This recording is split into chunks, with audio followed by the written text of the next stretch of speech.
फिर उसने आटे को 2 भागों में विभाजित किया, एक में लिन जियाक्सिन और लेडी लियू के लिए केवल थोड़ा सा नमक और स्कैलियन मिलाया, जो मसालेदार भोजन नहीं खा सकते थे। दूसरे बैच में उसने कुछ मिर्च सॉस मिलाया, जिसका आनंद तीनों बहनें उठा सकें। बच्चों की उपस्थिति को ध्यान में रखते हुए लिन युआन ने इसे बहुत मसालेदार नहीं बनाया, बल्कि भोजन को अधिक स्वादिष्ट बनाने के लिए इसमें थोड़ी सी तीखापन मिलाया। कुछ ही देर में चिकन सूप तैयार हो गया और साथ ही पैनकेक भी। लिन युआन ने सबसे पहले अपने पिता लिन जियाक्सिन को उनके कमरे में चिकन सूप का एक कटोरा और कुछ पैनकेक परोसे। इसके बाद उन्होंने कांध बिस्तर पर एक छोटी सी मेज लगाई, जहां लिन जियाक्सिन, जिनके पैर अच्छी स्थिति में नहीं थे और वे शायद ही कभी बिस्तर से उठते थे, अपनी पत्नी और बेटियों द्वारा दिया गया भोजन ग्रहण करते थे। अपने पिता को हिलने डुलने में संघर्ष करते देख लिन युआन को वह समय याद आ गया जब उनके पैर में चोट लग गई थी। वह पूरी तरह से निराश हो चुका था, कई दिन तक बिना कुछ खाए रह चुका था।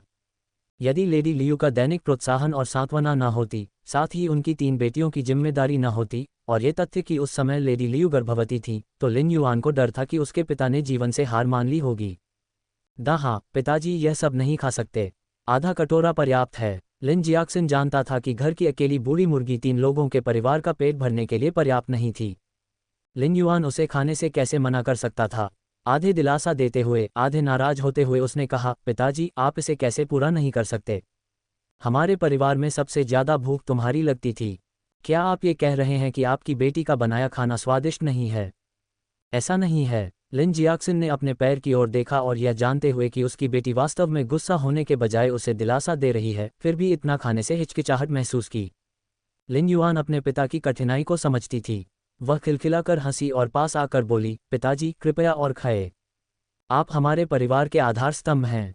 आपके साथ मैं किसी भी कठिनाई को बिना कड़वाहट महसूस किए सहन कर सकता हूँ।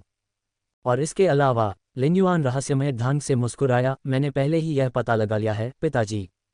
यद्यपि आप चल नहीं सकते, फिर भी आपने अपनी बधाईगिरी का कौशल नहीं खोया है। मैं अभी भी आप पर भरोसा कर रहा हूँ कि आप मेरे लिए कुछ कलाकृतियाँ बनाएंगी जिन्हें बेचकर मैं पैसे कमा सकूंगा। हालांकि लिन जियाक्सिन को ठीक से पता नहीं था कि उसकी बेटी क्या कह रही थी, फिर भी फिर से उपयोगी होने के विचार ने तुरंत उसका उत्साह बढ़ा दिया, और यहाँ तक कि उसके भोजन का स्वाद भी असाधारण रूप से स्वादिष्ट हो गया।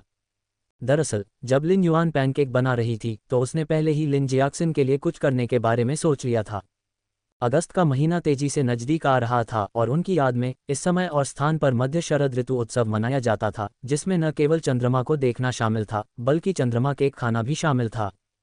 हालांकि यहाँ किस्में काफ़ी सीमित थीं, मुख्य रूप से सूखे फलों से भरी हुई और हमेशा गोलाकार की। इसलिए उसने इस आधे महीने के भीतर कुछ स्टार्टअप पूंजी जुटाने, विभिन्न प्रकार के मूनकेक बनाने और मध्य शरद ऋतु समारोह के दिन अच्छा लाभ कमाने की योजना बनाई। अपनी क्षमताओं के बल पर उसे पूरा विश्वास था कि वह कम से कम 10 विभिन्न प्रकार के मूनकेक बना सकती है। बेशक, उन्हें बनाने के लिए वह लिन जियाक्सिन के बधाईगिरी कौशल पर निर्भर करेगी ताकि उनके निर्माण के लिए आवश्यक विभिन्न सांचे तैयार किए जा सकें। लेडी लियू पूरी तरह से ठीक नहीं हुई थी और पेट भरने से पहले उन्होंने केवल आधा कटोरा चिकन सूप ही पिया था। लिन युआन ने जोर नहीं दिया, क्योंकि बर्तन में बहुत सारा सूप और पैनकेक बचा हुआ था, जिसे उसकी मां को जब भी भूख लगे गर्म किया जा सकता था। बाहर लिन वेई ने पहले से ही छोटी डाइनिंग टेबल लगा रखी थी। तीनों बहनें एकत्रित होकर स्वादिष्ट पैनकेक और सूप का आनंद ले रही थीं। विशेष रूप से शियाओ लिनशुंग, जिसे बचपन में मांस खाने के बहुत कम अवसर मिले थे और वह इसे केवल पुराने घर में त्योहारों के दौरान ही देख पाता था।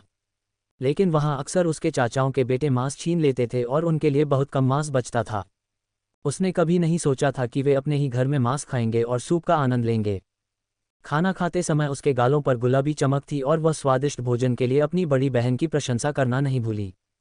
फिर भी लिन वेई अपने सूप की चुस्की लेते हुए चिंता से बच नहीं सकी। चिकन खत्म होने के बाद भोजन खत्म होने की अपनी बहन की चिंता को जानते हुए लिन युआन ने उसे एक वादे के साथ दिलासा दिया, चिंता मत करो। मैंने आपसे पहले भी कहा है कि मैं ये सुनिश्चित करूंगा कि हम एक अच्छा जीवन जिएं, और मैं ऐसा करूंगा। अभी हम सिर्फ चिकन खा रहे हैं। भविष्य में मैं ये सुनिश्चित करूंगा कि हमें हर दिन मांस मिले। हम braised meat, roast meat, hot pot meat खा सकते हैं। क्या यह अच्छा लगता है? ओह, ये तो अद्भुत है। बड़ी बहन अद्भुत है। जियो लिनशुंग ने अपने मुंह से चिकनाई पोंछी और उत्साह में ताली बजाई। बाहर आसमान को देखकर लिन युआन ने निश्चय किया कि अगले दिन धूप खिली होगी। उसने ये देखने के लिए कि क्या उसे कोई अप्रत्याशित उपहार मिल सकता है, सुबह जल्दी पहाड़ों की ओर जाने का निश्चय किया। युआन उस दिन जल्दी उठ गया। यह उसका पहली बार था जब वह ग्रामीण इलाके में मिट्टी के बिस्तर पर सो रही थी, और वह इससे कुछ हद तक अपरिचित थी, खासकर क्योंकि यह गर्मियों का मौसम था जब मच्छर बहुत अधिक होते थे। एक ही रात में मच्छरों के काटने से वह कई लाल दानों के साथ उठी। आमतौर पर वे कमरे को धुआं मुक्त करने के लिए मैगवॉट का उपयोग करते थे, लेकिन लिन परिवार की वर्तमान स्थिति को देखते हुए शायद ही कोई था जो इसे इकट्ठा करने के लिए बाहर जा सकता था। इसलिए लिन युआन ने फैसला किया कि जब वह बाद में पहाड़ पर जाएगी तो रास्ते में कुछ मुगवर्ट इकट्ठा करेगी, अन्यथा किसी को भी रात में अच्छी नींद नहीं आएगी। लिन युआन हमेशा से ही सुबह जल्दी उठने वाला व्यक्ति था। एक शेफ के उच्च तीव्रता वाले कार्यभार को संभालने के लिए एक अच्छा शरीर बनाए रखने के लिए वह व्यायाम करने के लिए सुबह जल्दी उठती थी। इसके अलावा वह अभी भी देहांतरण के बाद अपने नए जीवन की आदी नहीं थी, इसलिए आज वह और भी जल्दी उठ गई। अभी भोर ही हुई थी कि वह दौड़ने लगी और आंगन में मुक्के मारने का अभ्यास करने लगी। गांव में अधिकांश लोग अभी भी सो रहे थे और वह गांव में दौड़कर कुत्तों के भौंकने से परेशान नहीं होना चाहती थी, जो कि सौभाग्य की बात थी, क्योंकि उसके आंगन में एक छोटे से रसोईघर और एक कोने में शौचालय के अलावा ज्यादा कुछ नहीं था। वह लगभग खाली था। यार्ड के चारों ओर कुछ चक्कर लगाने के बाद लिन युआन ने सोचना शुरू किया कि वह भविष्य में यार्ड को कैसे व्यवस्थित करेगी। वह छोटी सी रसोई को बड़ी रसोई में बदलना चाहती थी और उसके बगल में विभिन्न वस्तुओं के लिए एक छोटा सा भंडारण कक्ष बनाना चाहती थी। बेशक उसे अभी कुछ और बड़े कमरे बनाने थे, लेकिन अगर वह उन्हें फिर से बनाना चाहती तो शायद आंगन पर्याप्त बड़ा नहीं होता। सौभाग्यवश उसका घर गांव के किनारे पर था, पहाड़ियों की तलहटी के ठीक बगल में, और एक बड़ा खुला स्थान था।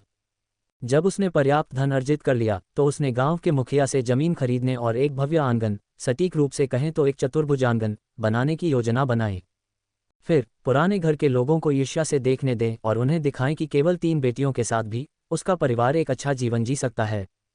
ये सोचकर लिन युआन ने अपने पूरे शरीर में ऊर्जा का उछाल महसूस किया और भी अधिक जोरदार तरीके से अभ्यास किया। अब वह पूरी तरह तैयार हो चुकी थीं और उन्होंने मुक्के मारने का अभ्यास शुरू कर दिया, जो महिलाओं की आत्मरक्षा का कौशल था जिसे उन्होंने अपने पूर्व जीवन में जिम में सीखा था। उसने ये सब बातें यूं ही सीख ली थीं, लेकिन बाद में उसे लगा कि ये बेकार हैं और उसने अभ्यास करना बंद कर दिया। अब उसे प्रतिदिन अभ्यास न करने का पछतावा हो रहा था। यदि वह ऐसा करती तो शायद वह उस डाकू के हाथों नहीं गिरी होती। बहरहाल अब अभ्यास शुरू करने में बहुत देर नहीं हुई थी, खासकर तब जब लिन युआन का शरीर केवल 12 साल पुराना था। क्यों न अभ्यास किया जाए, क्योंकि इससे उसका शरीर मजबूत होगा और उसे आत्मरक्षा भी मिलेगी। शायद यह उसके मुक्के मारने की आवाज़ थी जिसने घर में लिन वेई और उसकी बहन को जगा दिया। दोनों को यह नया लगा और वे अपनी बड़ी बहन को मुक्के का अभ्यास करते देखने के लिए तैयार होकर बाहर आ गईं। लिन वेई ने इसके बारे में ज़्यादा नहीं सोचा, बस हैरान थी कि उसकी बड़ी बहन ने यह कैसे सीखा, लेकिन जियो लिनशून को इसमें बहुत दिलचस्पी थी। वह अपनी बाहें हिला रही थी और पैर हिला रही थी तथा जो कुछ उसने देखा था उसकी नकल करने की कोशिश कर रही थी। लिन युआन ने अपनी छोटी बहन की आंखों में चमक देखी और अचानक उसे प्रेरणा मिली, क्यों न दोनों लड़कियां उसके साथ अभ्यास करें। भले ही भविष्य में उन्हें इन कौशलों की आवश्यकता न हो, फिर भी यह निश्चित रूप से उनके स्वास्थ्य और फिटनेस के लिए फायदेमंद होगा। जैसे ही उसने यह विचार व्यक्त किया, लिन वेई ने शिकायत करते हुए उपेक्षापूर्वक दूर हटते हुए कहा, बड़ी बहन, आप हर समय भाई झूजी का अनुसरण करती थीं, मैंने आपको कुछ भी सीखते हुए क्यों नहीं देखा, बस लड़ना कैसे सीखें। बेहतर होगा कि आप अब और अभ्यास न करें। अगर भाई झूजी को पता चल गया तो वह वापस आने पर निश्चित रूप से तुमसे शादी नहीं करेगा। लिन वेई की यह बात सुनकर लिन युआन क्षण भर के लिए स्तब्ध रह गया। भाई झूजी, शादी, उसका मन तेजी से घूमने लगा और उसे ऐसा ही कोई व्यक्ति याद आने लगा। 13 वर्षीय चेंजू अपने माता पिता के साथ बगल की जीर्ण शीर्ण झोपड़ी में रहता था। गांव वालों ने बताया कि उनका परिवार दक्षिण से आया था और उनके पास बहुत कम पैसा था। भागने के दौरान उनके पिता की एक आंख अंधी हो गई थी और उनकी मां काफ़ी कमज़ोर थीं। लेकिन चेंजू खुद कुशाग्र बुद्धि के थे और उन्होंने अच्छी पढ़ाई की थी। चेन परिवार और लिन जियाक्सन ने मौखिक विवाह व्यवस्था पर कुछ हद तक सहानुभूतिपूर्वक सहमति व्यक्त की थी और कहा था कि जब चेंजू सिविल परीक्षा उत्तीर्ण कर लेगा तो वे विवाह कर लेंगे। उसे वह दिन स्पष्ट रूप से याद था जब चेंजू चला गया था। लिन युआन ने अपने चेहरे पर आंसू बहाते हुए उसे 2 टैल चांदी सौंप दी थी, जिसे लेडी लियू ने अपनी दुल्हन की चांदी की हेयरपिन बेचकर प्राप्त किया था। जिसके बारे में बात करते हुए लेडी लियू को चेंजू बहुत पसंद नहीं था। हमेशा महसूस करती थी कि वह बहुत चालाक था, लेकिन वह कुछ नहीं कर सकती थी क्योंकि उसकी सबसे बड़ी बेटी दाया उसे पसंद करती थी और लिटिल डिजास्टर स्टार की कुख्यात प्रतिष्ठा को देखते हुए वह काफ़ी आभारी थी कि उसका परिवार दाया का तिरस्कार नहीं करेगा। इसलिए जब उसने सुना कि चेंजू परीक्षा देने के लिए राजधानी जा रहा है तो उसने जल्दी से उसके लिए कुछ चांदी इकट्ठा की, स्पष्ट रूप से उम्मीद करते हुए कि चेंजू भविष्य में उसके दाया को नहीं भूलेगा। हर बार जब वह चेन जू के विशिष्ट छोटे सफ़ेद चेहरे के बारे में सोचती थी तो लिन युआन को थोड़ा घृणा महसूस होती थी, बावजूद इसके कि वह चेन परिवार के 2 बुजुर्ग सदस्यों की देखभाल करने के लिए सहमत हुई थी और वास्तव में वह पिछले आधे महीने से पूरे दिल से उनकी अच्छी देखभाल कर रही थी। लेकिन कल उसके परिवार में इतनी बड़ी घटना घटी थी और हालांकि वे दोनों बगल में ही रहते थे, फिर भी उन्हें पता कैसे नहीं चला कि आकर जांच करनी है। ठीक है बड़ी बहन, चलो अब इस बारे में बात नहीं करते। ये बस कुछ ऐसी बात थी जिसका जिक्र हमारे माता पिता ने यूं ही कर दिया था, इसे गंभीरता से नहीं लेना चाहिए।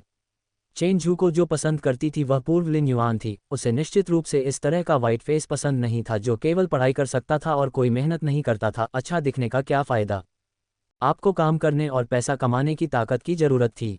उन्होंने जो नाश्ता गर्म किया वह पिछली रात का चिकन सूप था। लिन युआन ने इसे बनाते समय अतिरिक्त पानी डाला था, इसलिए यह आज के भोजन के लिए बिल्कुल सही था। सबके खाने के बाद लिन युआन ने बांस की टोकरी उठाई और पहाड़ पर चढ़ने के लिए तैयार हो गया। बड़ी बहन, मैं आपके साथ चलूंगी, जियाओ लिनशुन ने कहा। वह हमेशा हर चीज़ के लिए उत्साहित रहती थी, यहाँ तक कि पहाड़ पर चढ़ना भी, जो थका देने वाला और संभावित रूप से खतरनाक हो सकता था, उसे रोक नहीं पाया। नहीं, लिन वेई ने बर्तन साफ किए और अपनी पीठ पर एक छोटी बांस की टोकरी लेकर बाहर आए। पहाड़ी सड़कें उबड़-खाबड़ हैं और तुम जाने के लिए बहुत छोटी हो। मुझे अपने साथ चलने दो बड़ी बहन, मैं कुछ मुगवट इकट्ठा करके वापस लाती हूँ ताकि तुम रात को अच्छी नींद ले सको। हालांकि लिन वेई थोड़ी डरपोक थी, लेकिन वह बहुत चौकस थी। उसने लिन युआन को पूरी रात बिना सोए करवटें बदलते देखा था, यही वजह थी कि उसने उसके साथ पहाड़ पर जाने का प्रस्ताव रखा। लिन युआन ने सिर हिलाया। हाँ छोटी बहन, अच्छा रहो, बड़ी बहन जल्द ही वापस आ जाएगी। मैं तुम्हारे लिए दोपहर के भोजन में कुछ स्वादिष्ट बनाऊंगा। घर पर रहो और इंतज़ार करो, हमारे माता पिता को तुम्हारी ज़रूरत है कि तुम उनकी देखभाल करो। जियाओ लिनशुन जानती थी कि छोटी होने के कारण अगर वह पहाड़ पर गई तो वह अपनी बहनों के लिए मुसीबत बन सकती है। घर पर अपने माता पिता के बारे में सोचते हुए उसने जल्दी से अपनी छाती थपथपाई और उनकी अच्छी देखभाल करने का वादा किया। जाने से पहले लिन युआन ने जियो लिनशुन से सामने के दरवाजे को ठीक से बंद करने के लिए भी कहा। वह मुख्य रूप से डरी हुई थी कि पुराने घर के लोग आज परेशानी खड़ी करने आ सकते हैं और वह जियो लिनशुन के अकेले घर पर होने से बिल्कुल भी सहज नहीं थी। इसलिए उसने अपनी गति बढ़ा दी और उम्मीद की कि वह दोपहर के भोजन से पहले वापस आ जाएगी। यद्यपि लिन परिवार का घर पहाड़ की तलहटी के करीब था, लेकिन वहां से पहाड़ पर जाने के लिए कोई सीधा रास्ता नहीं था, इसलिए उन्हें मुख्य सड़क से गांव की ओर जाना पड़ा। लिन युआन बहनें जल्दी ही निकल गईं और इस समय सड़क लगभग खाली थी। एक साथ बातें करते और हंसते हुए उन्होंने एक सुखद सैर का आनंद लिया। लिन परिवार के घर में पहाड़ से नीचे की ओर बहने वाली एक नदी थी, जो गांव तक पहुंचते पहुंचते मध्यम आकार की नदी में बदल गई। पहाड़ पर चढ़ने से पहले वे इस नदी से होकर गुजरेंगे। लिन युआन ने अपनी तेज निगाहों से घास में कुछ जंगली बत्तखें देखीं। जहां जंगली बत्तखें थीं, वहां जंगली बत्तखों के अंडे भी होंगे। लिन युआन उत्साहित हो गया। उसने चारों ओर देखा और देखा कि कोई भी वहां से नहीं गुजर रहा था और जल्दी से लिन वेई को घास में दुबकने और स्थिर रहने का संकेत दिया। उसने अपनी छोटी बांस की टोकरी नीचे रख दी और नदी के किनारे किनारे रेंगने लगी। रास्ते में उसे कई जंगली बत्तखों के घोंसले मिले, लेकिन वे सभी खाली थे, शायद अन्य ग्रामीणों द्वारा ले लिए गए थे। उसने हार नहीं मानी और अंततः एक छिपे हुए और ऊंचे घास के गड्ढे में उसे जंगली बत्तख के अंडे मिल गए। वे 3 थे और ऐसा लग रहा था जैसे उन्हें बहुत पहले ही नहीं रखा गया हो। लिन युआन ने खुशी से अंडों को अपनी छाती में दबा लिया। ऐसा लग रहा था कि आज उन्हें सचमुच अच्छी कमाई होने वाली है। घर से निकलते ही उन्हें अंडे मिल गए। जंगली बत्तख के अंडों को बांस की टोकरी में सावधानीपूर्वक रखने के बाद दोनों बहनों ने पहाड़ी रास्ते पर धीरे धीरे चढ़ना शुरू किया। वर्ष के इस समय में लोग खेतों में कृषि कार्य में व्यस्त रहते थे और शायद ही कोई पहाड़ पर जाने का साहस करता था। इसके अलावा इस पर्वत पर कोई खास मूल्यवान वस्तु नहीं मिली। यद्यपि यह बड़ा नहीं था, जंगल बहुत गहरा था और लिन परिवार के घर में कोई विशेष शिकारी न होने के कारण बहुत कम लोग ही पहाड़ पर जाते थे। लिन युआन के परिवार के पास कोई ज़मीन नहीं थी और चूंकि लिन परिवार ने अभी तक अपनी संपत्ति का बंटवारा नहीं किया था, इसलिए स्वाभाविक रूप से वे उन्हें कोई ज़मीन आवंटित नहीं करेंगे। लेकिन लिन युआन ने अपना मन बना लिया था, यदि परिवार संपत्ति का बंटवारा नहीं करना चाहता तो उन्हें उसके 5 सदस्यों वाले परिवार का भरण पोषण करना होगा। यदि वे अलग होना चाहते हैं तो उन्हें बदले में कुछ त्यागना होगा। दोनों बहनों के पास कोई औजार नहीं था। घर से निकलते समय उन्होंने केवल एक दरांती ली थी, इसलिए उन्होंने पहाड़ों में दूर तक जाने का साहस नहीं किया। हालांकि वे भाग्यशाली थे कि वे पहाड़ी की तलहटी में कदम रख पाए। लिन युआन ने अपने सामने लगे कई बड़े गोजी बेरी के पौधों को प्रसन्नतापूर्वक देखा। मोटे जामुन चमकीले लाल थे और आंखों को भा रहे थे। ये गोजी बेरी का मौसम था और ये बेरीज बहुमूल्य थीं, न केवल पानी या सूप में बनाने के लिए अच्छी थीं, बल्कि दवा में भी उपयोग की जाती थीं। यदि वह इन बेरियों को तोड़कर, सुखाकर, शहर की दवा की दुकान में बेच सके, तो वह निश्चित रूप से अच्छी रकम कमा सकेगी।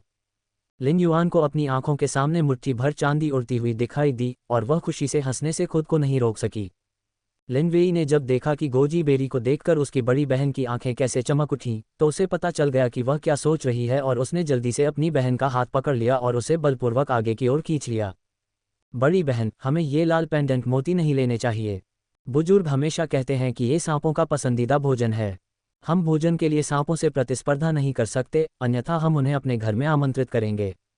लाल पेंडेंट मोती गोजी बेरीज का स्थानीय नाम था, क्योंकि उन्हें इनके लिए वैज्ञानिक शब्द का पता नहीं था, और शायद उन्हें यह भी नहीं पता था कि इनका उपयोग दवा के रूप में भी किया जा सकता है और इन्हें पैसे के लिए बेचा जा सकता है।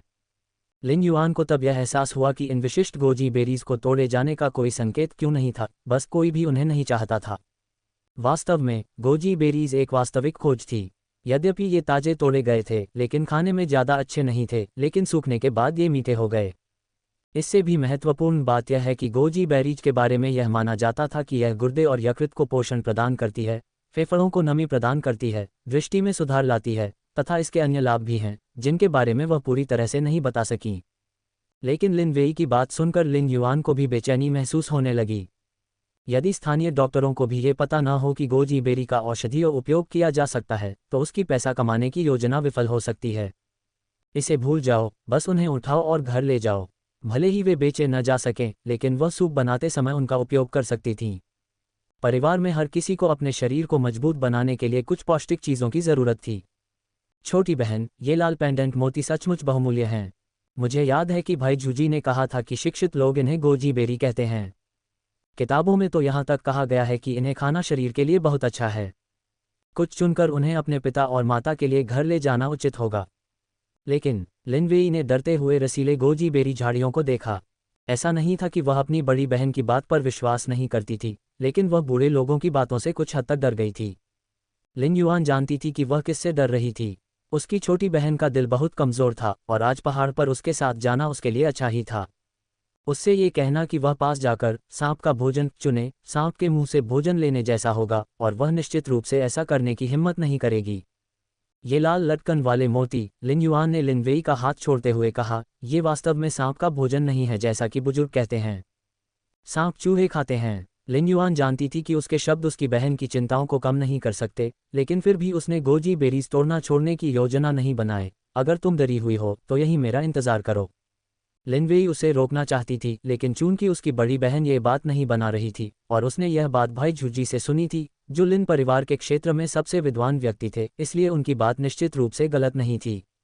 ये बात ध्यान में रखते हुए लिन वेई ने थोड़ी हिम्मत जुटाई और अपनी बड़ी बहन के नक्शे कदम पर चलते हुए कहा, बहन, तुम सही कह रही हो, मुझे डर नहीं लग रहा है। मैं तुम्हारे साथ इन्हें चुनूंगी, फिर हम इन्हें माँ और पिताजी के पोषण के लिए वापस ले जा सकते हैं, ताकि माँ का एक छोटा भाई हो सके। अपनी छोटी बहन की टिप्पणी सुनकर लिन युआन धीरे से हंसी। ओह, मेरी साहसी छोटी बहन एक छोटे भाई की बात करती है। अपनी बड़ी बहन द्वारा चिढ़ाए जाने पर लिन वेई के हाथ गोजी बेरी तोड़ने से पीछे हट गए। उसके छोटे गाल बेरी से भी अधिक लाल हो गए। बहन, तुम तो बस मेरा मजाक उड़ाती हो।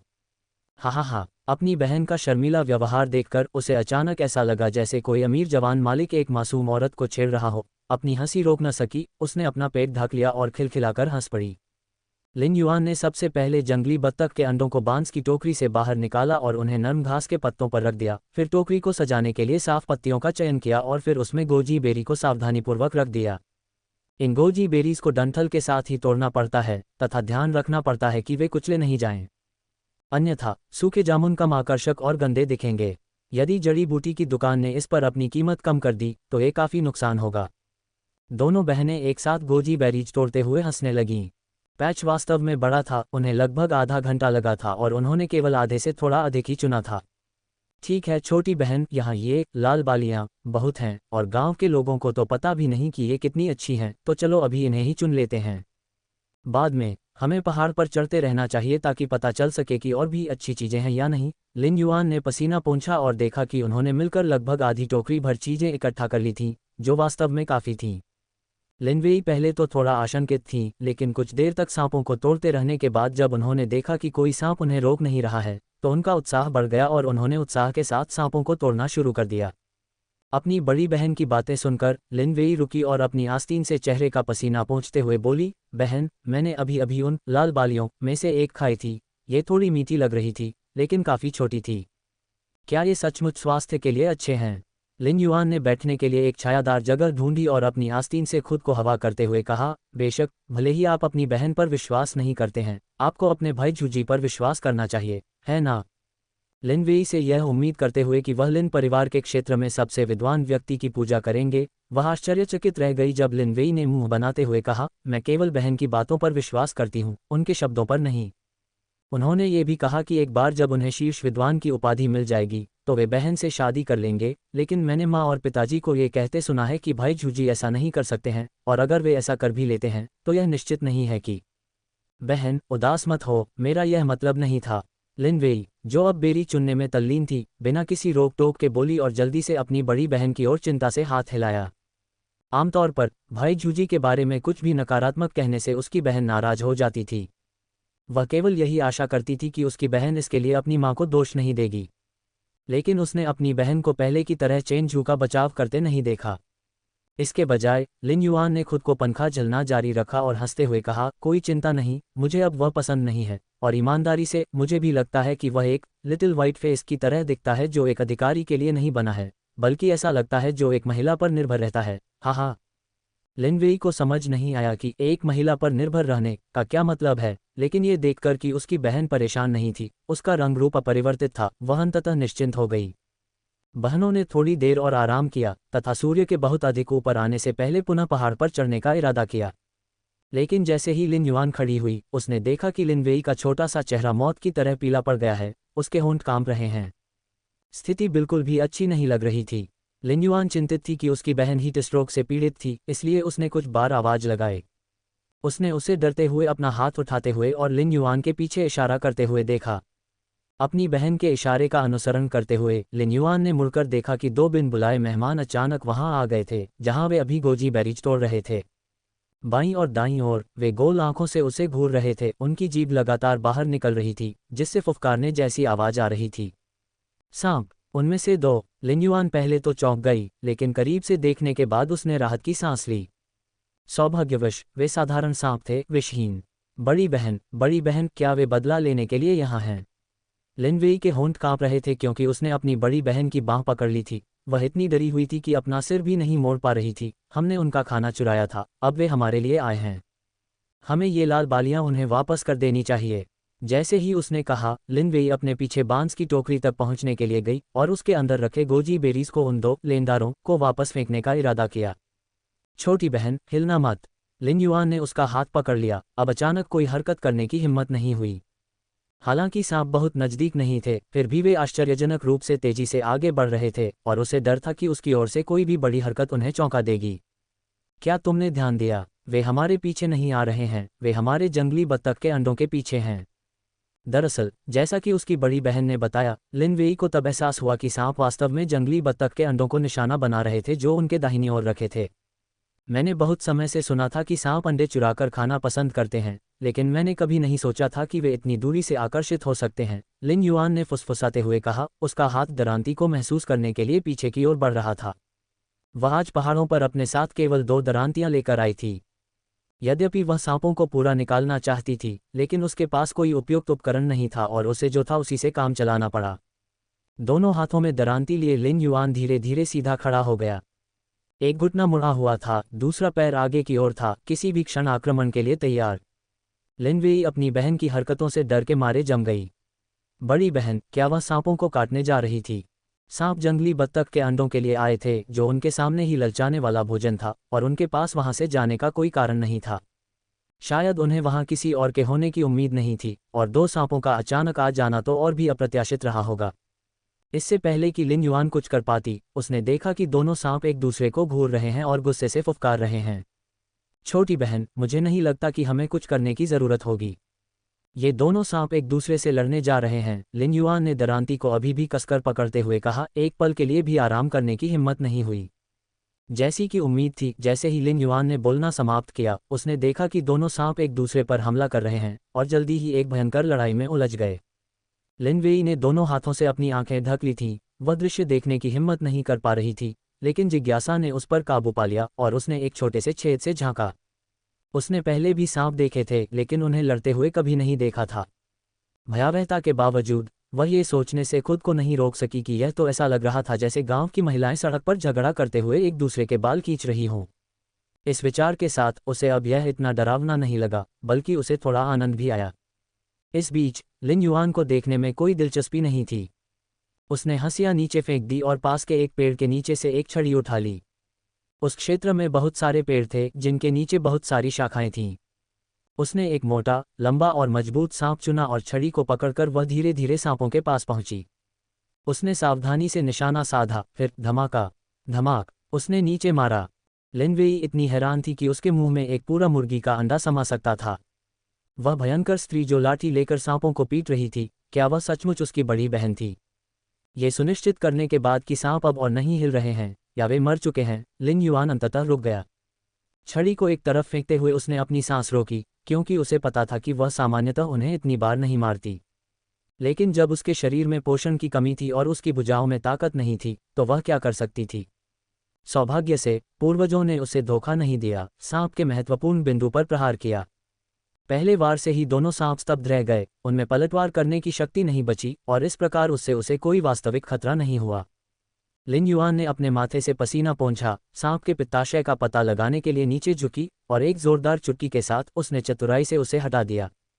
फिर उसने 2 बड़े पत्ते तोड़े, उनमें 2 सांप के पित्त लपेटे और उन्हें अपनी बांस की टोकरी में रखने की तैयारी की। हालांकि उसकी टोकरी में पहले से ही कुछ गोजी बेरीज थीं और उसे डर था कि अगर उसने उन्हें अब डाला तो गौल कुचल जाएंगे, खासकर क्योंकि उसने 2 सांपों को भी वहां रखने की योजना बनाई थी। बड़ी बहन, यहाँ से सारी गोजी बेरीज उस टोकरी में डाल दो। मैं इन 2 सांपों को यहाँ रखना चाहती हूँ, उसने निर्देश दिया। लिन वेई अभी अपनी बड़ी बहन के उग्र व्यवहार से उबर भी नहीं पाई थी कि उसने अचानक उसे सांपों के पित्त और सांपों को जमा करने के बारे में बात करते सुना, जिससे वह उछल पड़ी और बोली, बड़ी बहन, आप उन्हें क्यों रखेंगी? दादाजी ने कहा कि सांप भयंकर और जहरीले जानवर होते हैं। हमारे गांव में वांग माझी के पिता की पहले भी सांप के काटने से मृत्यु हो चुकी है। जैसे ही लिन युआन ने धीरे से गोजी बेरीज डाली, वह हंसी और अपना सिर हिलाया। सभी सांप जहरीले नहीं होते। जहरीले सांपों के सिर त्रिकोणीय होते हैं। देखो, इन दोनों सांपों के सिर अंडाकार आकार के हैं। इसके अलावा जहरीले सांपों के सुंदर निशानों के विपरीत गैर जहरीले सांपों का शरीर पतला होता है और उन पर कम स्पष्ट आकृतियां होती हैं। वाह बड़ी बहन, आप तो बहुत कुछ जानती हैं। क्या भाई झूजी ने तुम्हें ये बताया? लिन वेई की आंखें प्रशंसा से चमक उठीं। ऐसा लग रहा था कि पढ़ाई पूरी तरह से व्यर्थ नहीं थी। लिन युआन केवल मुस्कुराया, न तो पुष्टि की और न ही इनकार किया। यदि यह बहाना उसके अचानक प्राप्त ज्ञान की व्याख्या कर सकता है, तो यह निश्चित रूप से बुरा नहीं था। लेकिन बड़ी बहन, उस काली चीज का क्या हुआ जिसे आप संभाल रही थीं? तुम्हें इन सांपों की क्या जरूरत है? लिन वेई की टोकरी में गोजी बेरी डालते हुए लिन युआन ने एक रहस्यमयी मुस्कान दी। मैं तुम्हें बता सकती हूँ, लेकिन तुम्हें वादा करना होगा कि जब हम वापस आएंगे तो हमारे माता पिता को नहीं बताना। लिन वेई ने हिचकिचाते हुए सिर हिलाया, हालांकि किसी कारण से उसकी बहन की मुस्कान ने उसकी रीढ़ में सिहरन पैदा कर दी। अपनी बहन से वादा पूरा होने के बाद लिन युआन ने आगे कहा, वह काली चीज सांप की पित्ताशय है, जो दवा में उपयोगी है। मैं इसे शहर की दवाखाने में बेचूंगा। जहां तक सांपों के शरीरों की बात है, वे हमारे माता पिता का पोषण करने के लिए हैं। ओह, तो एक बेचने के लिए है और दूसरा खाने के लिए? लिन वेई ने सदमे में अपना मुंह ढक लिया, लगभग अपनी जीभ काट ली। लेकिन अपनी बड़ी बहन को गंभीरता से सांप के शरीर तैयार करते देख उसे एहसास हुआ कि लिन युआन बिल्कुल भी मजाक नहीं कर रही थी। खाओ को खाने के। हालांकि चूंकि उन्हें अभी भी पहाड़ पर जाना था, इसलिए लिन युआन ने सांपों के शवों को तुरंत टोकरी में नहीं रखा। इसके बजाय उसने उन्हें पत्तों में लपेटा और पास ही कुछ नर्म मिट्टी में दफना दिया। वह उन्हें अपने साथ ले जाना चाहती थी, लेकिन लिन वेई को उससे 3 फुट की दूरी बनाए रखते देख उसने बेहतर सोचा। वे शीघ्र ही वापस आ जाएंगे और इसमें अधिक समय नहीं लगेगा। दोनों पहाड़ पर चढ़ते रहे और मुगवर तथा विभिन्न जंगली फल और सब्जियां इकट्ठा करते रहे। इससे भी अधिक रोमांचक बात यह थी कि एक गुफा में छोटे खरगोशों का घोंसला मिला। यद्यपि वे जंगली थे, फिर भी वे अपने माता पिता के बिना जीवित रहने के लिए पर्याप्त बड़े थे। बहनों ने खरगोशों को लिन युआन की टोकरी में रखा, जिसे मुगवर्ट और जंगली सब्जियों से ढका गया था, और उन्हें खिलाने के लिए और जिज्ञासु आंखों से छिपाने के लिए जंगली पौधों से ढका गया था। अब सांपों के शरीर के लिए कोई जगह नहीं बची थी। लिन वेई स्पष्ट रूप से उन्हें ले जाना नहीं चाहता था, जिससे लिन युआन के पास 2 लकड़ियां उठाकर सांपों को घर ले जाने के अलावा कोई विकल्प नहीं बचा। सौभाग्य से उसने सांपों को दरांती की बजाय लकड़ी की छड़ी से मारा था, क्योंकि वे इतने भयानक होते कि उन्हें पूरे गांव में घुमाया नहीं जा सकता था। खून के बिना भी उसके द्वारा 2 सांपों को गांव में ले जाने को लेकर खूब चर्चा हुई। ये वह समय था जब ग्रामीण घर लौट रहे थे, और जब उन्होंने पीछे चल रहे लिन वेई से पुष्टि की कि लिन युआन ने छड़ी से सांपों को मार दिया है, तो उनकी निगाहें लिन युआन की ओर स्पष्ट रूप से बदल गईं। कुछ लोगों ने सांपों को मारा था, लेकिन एक युवा लड़की द्वारा 2 सांपों को मारना अनसुना था। लिन युआन उनकी फुसफुसाहट से अच्छी तरह वाकिफ थी, लेकिन उसने परवाह नहीं की। उसके मन में एक शरारती विचार आया। उसने सोचा कि अगर उन्हें पता चल गया कि ये सांप खाने के लिए हैं, तो क्या उनमें सदमे का भूकंप आ जाएगा। हाँ, जब लिन युआन और उसकी बहन घर पहुंचे तो दिन पहले से ही गर्म होना शुरू हो गया था। वे अपने घर के शांतिपूर्ण प्रवेश द्वार को देखकर आश्चर्यचकित थे। अप्रत्याशित रूप से आज ओल्ड लिन परिवार के घर से कोई भी नहीं आया था। लेकिन विचार करने पर लिन युआन को एहसास हुआ कि क्यों पूरे गांव को पहले से ही पता था कि उसके चाचा दंपत्ति उन्हें बेचने की कोशिश कर रहे हैं। उसके दादाजी अपनी प्रतिष्ठा को लेकर विशेष रूप से चिंतित थे, और स्वाभाविक रूप से वे गांव वालों की गपशप और घूरने वाली नज़रों का सामना नहीं करना चाहते थे। इस बारे में बोलते हुए लिन युआन का अनुमान काफ़ी सटीक था। कल जब लिन युआन ने लाओसन को रसोई के चाकू से काट डाला, तो उसने लेडी यांग से शिकायत करने की हिम्मत नहीं की, जो उस पर सबसे ज़्यादा स्नेह करती थी। ऐसा नहीं था कि वह लेडी यांग से डरता था, बल्कि अपने पिता से डरता था। हालांकि वह एक अन्य व्यक्ति के बारे में विचार करने में विफल रहे, वह थी उनकी सबसे बड़ी भाभी लेडी माँ। जैसे ही लेडी माँ ने दरवाजे में प्रवेश किया, वह अपने ससुराल वालों के पास गई और लाओसन और उसकी पत्नी द्वारा किए गए सभी शर्मनाक कामों का खुलासा किया, और निश्चित रूप से उसने उस घटना का उल्लेख किया जहां लिटिल डिजास्टर स्टार ने अपने ही चाचा को काटने के लिए रसोई के चाकू का इस्तेमाल किया था। ये सुनकर लेडी यांग भड़क उठी और लिटिल डिजास्टर स्टार को केवल परेशानी कहकर पुकारने लगी तथा दूसरे भाई के घर किसी को पकड़ने जाने के बारे में जोर जोर से कोसने लगी। लेकिन इससे पहले कि वह घर से निकल पाती, ओल्ड लिन परिवार के मुखिया लिन जियानलिंग ने उसे वापस चिल्लाकर कहा, यहाँ वापस आओ। क्या आप किसी को पकड़ने की हिम्मत रखते हैं? यदि किसी को गिरफ्तार किया जाना चाहिए तो वह लाओसन है। इतना बड़ा मामला और आपने इस पर चर्चा करने के बारे में सोचा भी नहीं। लेडी यांग ने अपनी गर्दन सिकोड़ ली और एक तरफ खड़ी हो गई, हिलने की हिम्मत नहीं कर रही थी। अपना गुस्सा निकालने के बाद लिन जियानलिंग मुड़ा और लिन जियाक सियाओ को जोर से लात मारी। शर्मनाक कमीने, तुमने ओल्ड लिन परिवार का सारा चेहरा खराब कर दिया है। बूढ़े आदमी ने शुरू में पाइप हाथ में लेकर बाहर जाने का इरादा किया था, लेकिन अब उसे जाने में बहुत शर्म आ रही थी, क्योंकि वह अच्छी तरह जानता था कि बाहर बूढ़ों का समूह जरूर इकट्ठा होगा, उसके परिवार के बारे में गपशप कर रहा होगा और उसका मजाक उड़ाने का इंतजार कर रहा होगा। लिन जियानलिंग ने लेडी यांग को गुस्से से घूरा और शाप दिया, आपने कितना अच्छा बेटा पाला है, और फिर अंदर के कमरों में घुस गया। लेडी यांग को उसकी तीखी निगाहों का दंश महसूस हुआ, और उसकी जीभ पर जो जवाब था वह दब गया। अपने सबसे छोटे बेटे को मुंह बनाते और अपनी पीठ रगड़ते देख वह जल्दी से उस पर प्यार से लाड़ प्यार करने लगी। लेडी माँ एक तरफ खड़ी होकर चुपके से उपहास कर रही थीं, लेकिन दुर्भाग्यवश उनकी सास ने उन्हें पकड़ लिया। इससे पहले कि बूढ़ी औरत उसे डांट पाती, लेडी माँ मुस्कुराते हुए, हाथों को रगड़ते हुए खुशी से बाहर निकल गईं। माँ, मैं खाना बनाने जा रही हूँ, खाना बनाने। लेडी माँ जैसे ही बाहर निकली, उन्होंने देखा कि ली फैंग चुपके से अपने कमरे में वापस जा रहा है। भाभीयों में कभी नहीं बनती थी, और पहले दूसरे भाई का परिवार ही सारा काम करता था। अब जब वे बाहर चले गए थे, तो सबसे बड़ी भाभी होने के नाते सारा काम उन पर आ गया था। लाओसन का परिवार केवल अपने ससुराल वालों से मीठी मीठी बातें करना जानता था और कभी काम करने के लिए हाथ तक नहीं उठाता था। अब लेडी माँ के लिए बदला लेने का सही मौका था, और स्वाभाविक रूप से वह ली फैंग को भागने नहीं देगी। ओह, देखो ये कौन है, लाओसन की पत्नी। क्या तुम किसी जंगली आदमी के साथ मौज मस्ती कर रही हो? तुमने तो अपना एक जूता भी खो दिया है। ली फैंग ये जानते हुए कि वह इतनी गंदी है कि किसी को नहीं देख सकती, चुपचाप उस समय अंदर आ गई जब आसपास कम ग्रामीण थे। उसने यह उम्मीद नहीं की थी कि प्रवेश द्वार पर ही उसे इस नासमझ महिला से टक्कर मिल जाएगी। पूरे दिन परेशान रहने और अपनी चांदी की हेयरपिन के अतिरिक्त नुकसान के बाद ली फैंग मदद नहीं कर सकी और ठंडे स्वर में जवाब दिया, व्यंग्य बंद करो। अगर आप चाहते हैं कि आपकी बेटी की शादी अच्छी तरह हो, तो बेहतर होगा कि आप अपना मुंह बंद रखें। निश्चित रूप से लेडी माँ ने अपनी बेचैनी के बावजूद एक शब्द भी कहने की हिम्मत नहीं की। ली फैंग ई की चाची काउंटी मजिस्ट्रेट की पत्नी की करीबी विश्वासपात्र थीं और लेडी माँ को अपनी बेटी सीयू के लिए एक अच्छा रिश्ता खोजने में उनकी मदद की आवश्यकता थी। इसके अलावा उसके दोनों बेटे भविष्य में अनिवार्य रूप से मास्टर मजिस्ट्रेट से मदद मांगेंगे। ली फैंग ई को अच्छी तरह पता था कि सबसे बड़ी भाभी के मन में क्या है, और एक तिरस्कारपूर्ण और गर्वपूर्ण व्यंग्य के साथ उसने अपने कमरे में प्रवेश करने से पहले कहा, मेरे लिए थोड़ा पानी गर्म करो। उसे जल्द से जल्द अपने शरीर पर लगी गंदगी साफ करने की जरूरत थी। ली फैंग ई के प्रवेश करने के बाद लेडी माँ ने केवल धीरे से बुदबुदाने की हिम्मत की, लेकिन आज्ञाकारी रूप से पानी उबालने चली गई और पानी में कई बार चुपके से थूकने के बाद ही उसे कुछ बदला महसूस हुआ। लिन युआन की बात पर वापस आते हैं। घर के अंदर छोटी लिन शुंग और उसके माता पिता को डराने के लिए उसकी छोटी बहन ने उसे ढक दिया। लिन युआन सांप के शरीर को छिपाने के लिए जल्दी से रसोई घर में चली गई। घर के अंदर लिन जियाक्सिन और लेडी लियू बातें कर रहे थे, जबकि छोटी लिन शुंग ने सुना कि उसकी सबसे बड़ी बहन ने एक खरगोश पकड़ा है। वह उत्साह से इधर उधर घूम रही थी। हालांकि पुरानी मुर्गी चली गई थी, लेकिन आंगन में जर्जर मुर्गी का घोंसला अभी भी खड़ा था, जो खरगोशों को पालने के लिए एकदम सही था।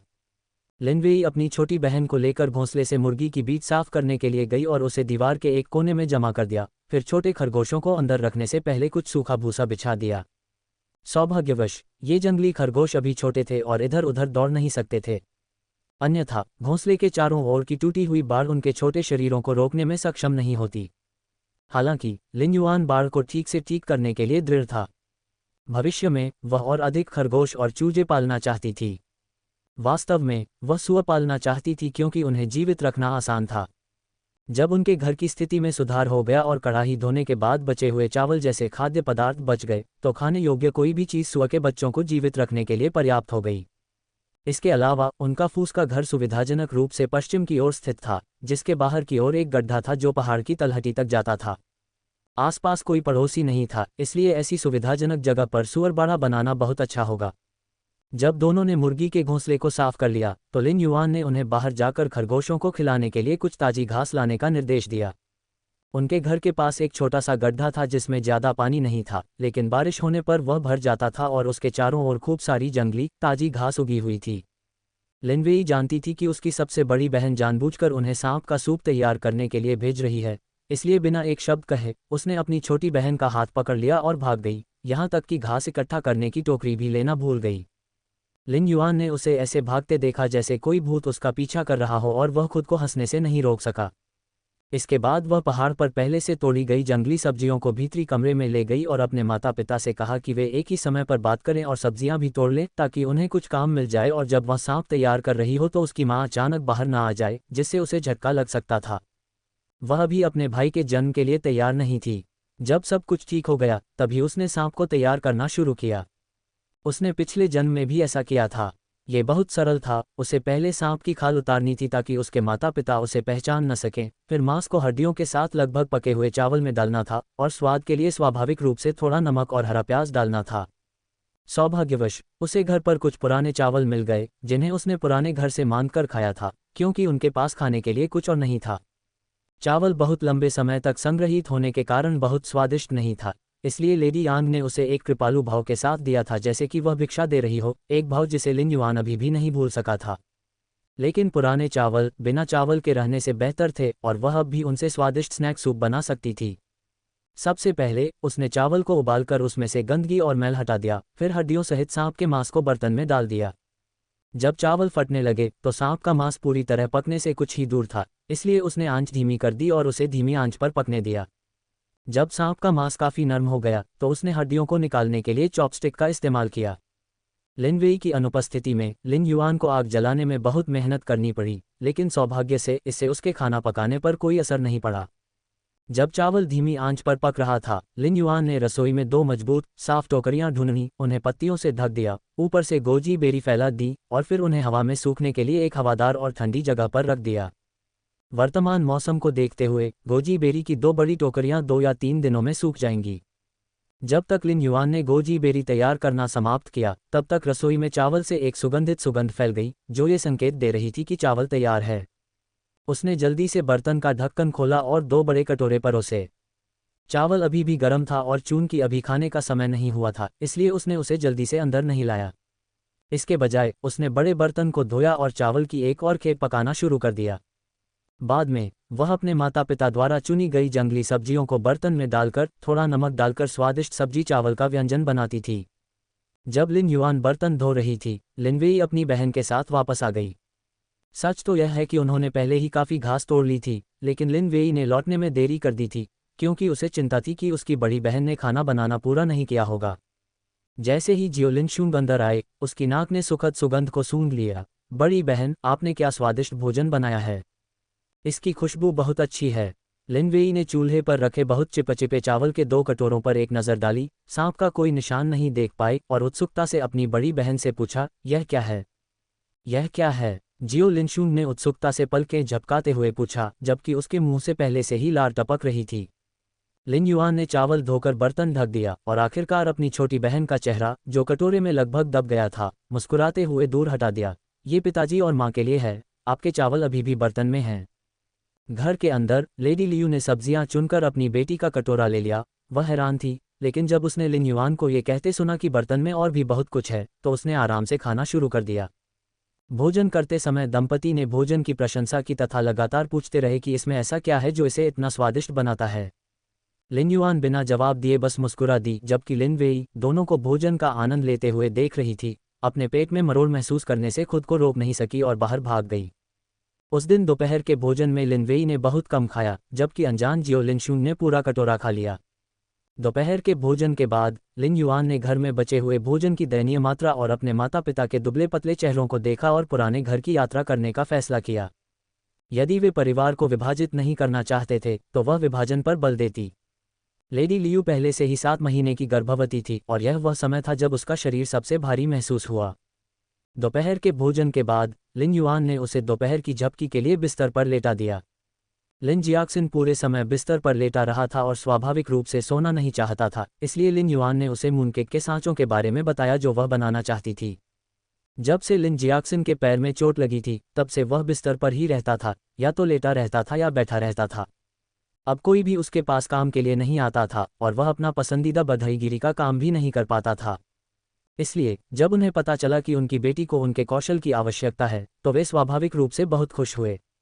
लेकिन अचानक उसके दिमाग में कुछ आया और लिन जियाक्सिन की आंखों की रोशनी तुरंत मंद हो गई। लिन युआन ने उनकी चिंताओं को समझा। पहले जब वह काम करते थे तो परिवार के पास लकड़ी का सामान बच जाता था। हालांकि अपने पैर में चोट लगने के बाद लेडी यांग ने इनमें से अधिकांश सामग्रियों को हटा दिया था और अब केवल कुछ छोटे छोटे टुकड़े ही बचे थे जो रसोई के कोने में रखे हुए थे। काम के लिए बहुत छोटे कई टुकड़ों को उन्होंने जलावन की लकड़ी के रूप में जला दिया था। पिताजी, क्या आप लकड़ी की सामग्री के बारे में चिंतित हैं? लिन युआन ने अपने पैरों को पतली रजाई से ढक लिया। चिंता मत करो पिताजी, मुझे ज्यादा जरूरत नहीं है। रसोई घर में लकड़ी पर्याप्त होगी। मैं बाद में आपके लिए कुछ बड़े टुकड़े चुन लूंगा। इसके अलावा यदि कोई बड़ा टुकड़ा न भी हो तो भी कोई फर्क नहीं पड़ता। वह छोटे सांचों का उपयोग करके छोटे मूनकेक बना सकती थी जो अधिक नाजुक दिखेंगे। धनी परिवारों को ऐसे बढ़िया और स्वादिष्ट व्यंजन पसंद आते थे, है न? उसने तो पैसे कमाने का एक और तरीका सोच लिया था। हालांकि लिन जियाक्सिन ने अपना सिर हिलाया और आह भरी, पिताजी लकड़ी के उन टुकड़ों के बारे में चिंतित नहीं हैं। मेरी शिल्पकला से, यहाँ तक कि कुछ टुकड़ों से भी, पिताजी आपके लिए एक पूर्ण सांचा बना सकते हैं। ऐसा ही है, बस क्या? लिन जियाक्सिन ने संघर्ष करते हुए कहा, बात बस इतनी है कि मैं काम के लिए जितने भी औजार इस्तेमाल करता हूँ वे सब आपकी दादी ने छीन लिए हैं। क्या वे औजार, यानी वे प्लेन, छेनी और ऐसी ही चीज़ें जो पिताजी बधाईगिरी के लिए इस्तेमाल करते थे, वे सब उन लोगों ने छीन ली थीं। वे बधाईगिरी का काम नहीं कर सकते तो उन्हें उन औजारों की क्या ज़रूरत है? लिन युआन कुछ अवाक रह गया। उसने सोचा कि उसकी दादी बहुत आगे निकल गई हैं। उसका अपना बेटा भी ऐसी ही स्थिति में था और न केवल उसे इसकी परवाह नहीं थी, बल्कि उसने उसकी जीविका चलाने के साधन भी छीन लिए। क्या उसने उन्हें पूरी तरह त्याग देने और उन्हें भूख से मरते देखने का निश्चय कर लिया था? ये सोचते हुए लिन युआन ने अपने पिता के साथ उस दोपहर पुराने घर में जाने की संभावना पर चर्चा करने पर विचार किया ताकि परिवार से अलग होने की उनकी इच्छा व्यक्त की जा सके। हालांकि उसे ज़्यादा उम्मीद नहीं थी, क्योंकि उसकी यादों में उसके पिता हमेशा अनुचित स्तर के पितृभक्ति का पालन करते थे। अपनी मां को पुनर्विवाह करने से मना न करने के अलावा उसने कभी भी अपनी मां की इच्छा के विरुद्ध कुछ नहीं किया था।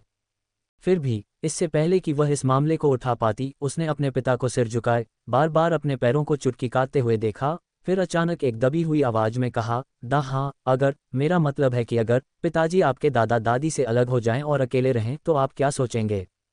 लिन युआन कुछ हद तक आश्चर्यचकित थी, उसने कभी उम्मीद नहीं की थी कि उसके पिता अपने आंतरिक संघर्ष के बाद अलगाव की बात उठाएंगे। लिन जियाक्सिन ने सोचा कि लिन युआन असहमत है और जल्दी से कहा, ये सब ठीक है, ये सब ठीक है। हमें अलग होने की जरूरत नहीं है। अगर हमारे पास खाना खत्म हो जाए तो भी हम आपके दादा दादी से कुछ मांग सकते हैं।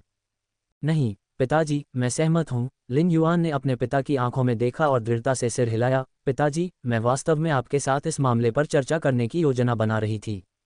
तुम्हें ये भी पता है कि अंकल ने कल क्या किया। क्योंकि हमने परिवार को विभाजित नहीं किया है, इसलिए वे हमारे मामलों में बेशर्मी से हस्तक्षेप करने की हिम्मत करते हैं।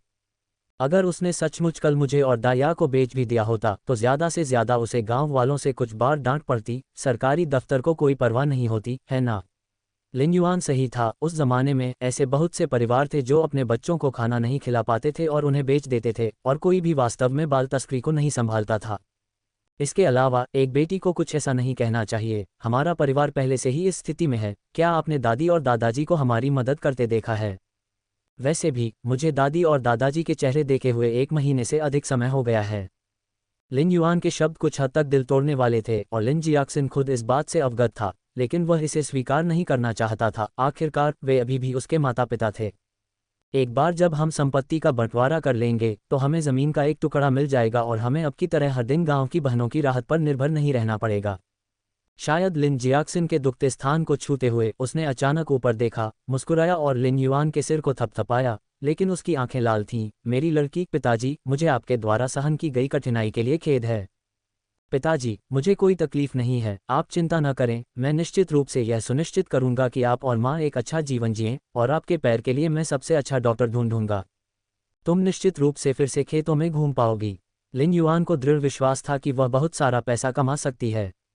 बिना किसी कारण के अचानक उसका दिल दुखने लगा और उसकी नाक में खटास सी महसूस होने लगी।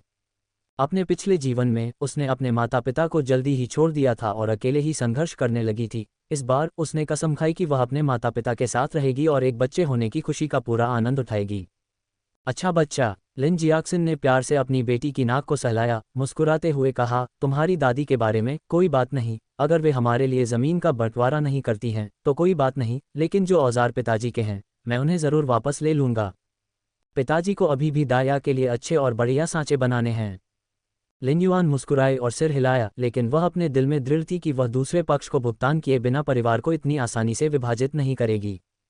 अब ऐसा लग रहा था कि परिवार को विभाजित करना उनके लिए फायदेमंद था। वे जमीन का एक टुकड़ा प्राप्त कर सकते थे और जो मूल रूप से उनका था उसे वापस ले सकते थे। इससे भी महत्वपूर्ण बात यह थी कि वह कुछ बड़ा करने जा रही थी, और इन लोगों के बिना, जो केवल पैसे में रुचि रखते थे, वह अपने पंख फैला सकती थी और बिना किसी रोक टोक के प्रयास कर सकती थी। पूर्वी कमरे के दरवाजे से बाहर निकलते ही लिन युआन ने अप्रत्याशित रूप से लिन वेई और जियो लिनशून को दरवाजे पर लेटे हुए देखा, जो पिता और बेटी के बीच की बातचीत पर कान लगाए हुए थे। ये देखकर कि उनकी दोनों आंखें कुछ लाल थीं, लिन युआन को पता था कि परिवार को विभाजित करना ही वह था जिसकी वे दिन रात कामना कर रहे थे। बड़ी बहन, परिवार को विभाजित करने के बाद हम बेहतर जीवन जी सकते हैं, है ना। लिन वेई ने अपनी आंखें रगड़ी, आशा से भरे चेहरे के साथ अपनी बड़ी बहन को देखा। वह हमेशा मानती थी कि बड़ी बहन ने पिताजी को एक अच्छा जीवन जीने के बारे में जो बताया था वह सच था, और उसे भरोसा था कि उसकी बड़ी बहन इसे साकार कर सकती है। बड़ी बहन, परिवार बांटने के बाद दादी मुझे अब और बर्बाद नहीं कहेंगी, और वह माँ को डांटेगी नहीं और उन्हें सारी रात कड़ाई करने के लिए नहीं कहेंगी, है ना। जियाओ लिनशून अभी छोटी थी और परिवार बांटना कुछ ऐसा था जिसे वह पूरी तरह समझ नहीं पा रही थी, लेकिन वह ये जरूर समझती थी कि परिवार बांटने के बाद उन्हें बात करते समय दादी और दादाजी के चेहरे देखने की जरूरत नहीं होगी और उसकी माँ अब इतनी थकी हुई नहीं रहेंगी। लिन युआन नीचे झुकी, अपनी दोनों बहनों को अपनी बाहों में समेटा और फुसफुसाते हुए जोरदार वादा किया, अपनी बड़ी बहन पर विश्वास रखो। अगर उसने कहा है कि वह तुम्हारा जीवन बेहतर बना सकती है तो वह निश्चित रूप से ऐसा करेगी। एक बार जब हम परिवार को विभाजित कर लेंगे तो हमें उनके चेहरे को देखने की जरूरत नहीं होगी, न ही उनसे भोजन के लिए भीख मांगनी होगी, और कोई भी हमें पिताजी और माँ से अलग करने के लिए नहीं बेच सकता, यहाँ तक कि दादी और दादा भी नहीं। एक दिन मैं उन सबको पछतावा दूंगा और उन्हें वापस आकर हमसे विनती करने पर मजबूर कर दूंगा। तीनों बहनों ने एक दूसरे को कसकर गले लगाया और भीतरी कमरे में लेडी लियू के आंसू धीरे धीरे बहने लगे। उनकी दाया बड़ी हो गई थी। लिन युआन के जीर्ण शीर्ण घर की तुलना में वहां पर लिन परिवार का पुराना घर अमीर लोगों का निवास माना जा सकता है। हालांकि यह गांव में सबसे अच्छा नहीं था, फिर भी ये बहुत अच्छा था। लिन युआन जियाओ लिनशुंग का हाथ पकड़कर मुख्य गांव की सड़क पर कदम रखा ही था कि उन्हें दूर से लिन परिवार का पुराना घर दिखाई दिया। सच कहा जाए तो उस प्रभावशाली परिसर का आधा श्रेय उसके पिता की कड़ी मेहनत को जाता है। तीनों बहनों ने आज एक साथ घूमने की योजना बनाई थी, लेकिन उनके निकलने से ठीक पहले लिन युआन को अचानक कुछ सूझा और उसने लिन वेई को घर पर छोड़ने का फैसला किया और केवल लिन शुआंग को अपने साथ ले जाने का फैसला किया। अपनी छोटी उम्र के बावजूद लिन शुआंग अपनी उम्र से कहीं अधिक चतुर थी और अगर कोई बात सामने आती तो वह संदेश देने के लिए घर वापस आ सकती थी। इस गर्मी की दोपहर में गांव के लोग आमतौर पर झपकी ले रहे होते हैं।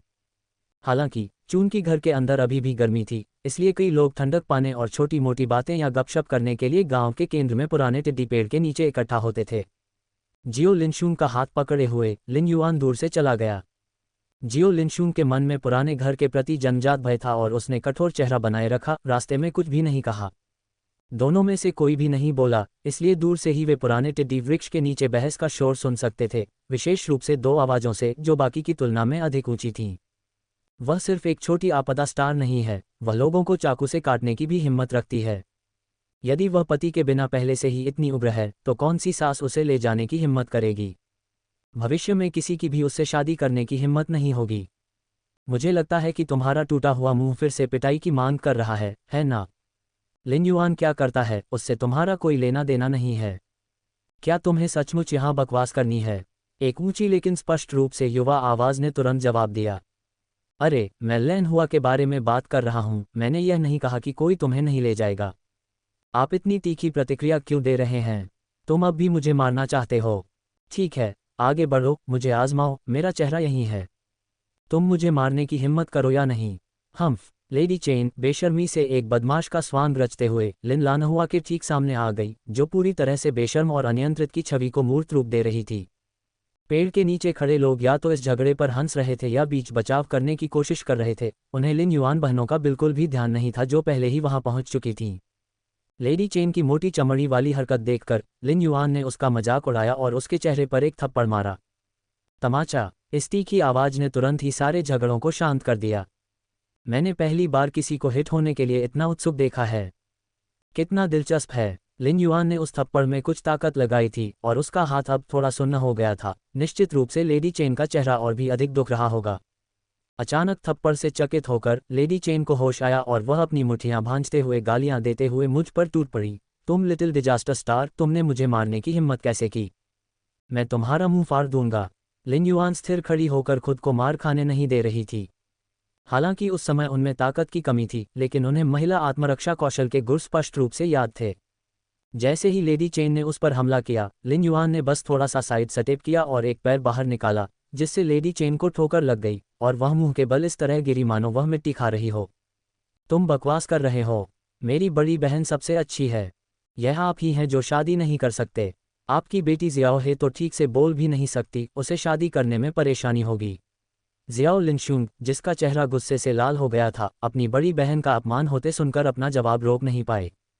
लेकिन उसकी बड़ी बहन ने जो थप्पड़ और लात मारी थी वह इतनी प्रभावशाली थी कि वह भी उसे सीखना चाहती थी। तुम छोटे बदमाश हो, किसी को मार रहे हो और फिर मेरी बेटी को गाली दे रहे हो। तुम बस इंतजार करो, मैं अपने पति को अभी वहां बुलाती हूं। अगर तुम में हिम्मत है तो भागना मत। हालांकि लेडी चेन के शब्द बहुत कठोर थे, लेकिन वह लड़ने में अच्छी नहीं थी और शायद इसका उसके इतिहास से कुछ लेना देना था। लिन युआन ने अपनी बाहों को छाती पर रखा और लेडी चेन की ओर कृपालुता से देखा। क्या आप सच में उसे बुलाना चाहती हैं?